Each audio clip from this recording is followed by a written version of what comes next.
Jesús quien te ate cùng hồng nhân Kasi ka vinh xin na ô xin Ai đôi tình là ép na hạt xin dê Kể là pakai sala ôn mô đi lâu Jesús quien te ate cùng hồng nhân Kasi ka vinh xin na ô xin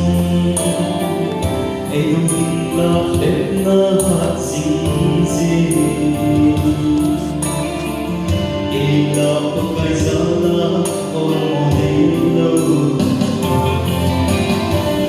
Ini hamba ginding ilaya Isilip ng dayan sa lootin Lalatay-tay tagisong le Ay mong minsin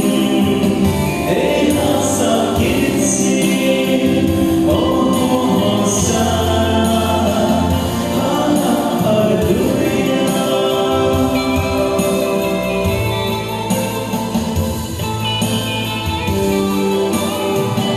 Emate putning ay hutosi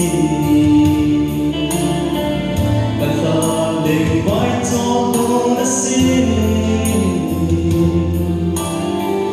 Katipong kong leka tatay sin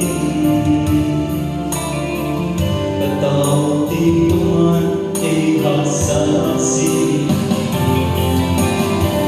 Ihang pagiging nilaya Isilip ng dayan sa lootin Tatatay-tay tagisong le Ay mong sin Ay nasakit sin Oh, sana Hallelujah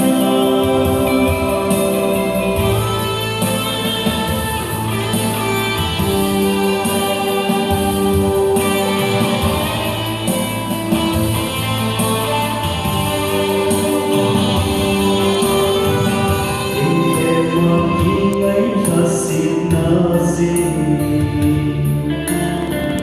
Ingay na pagkaya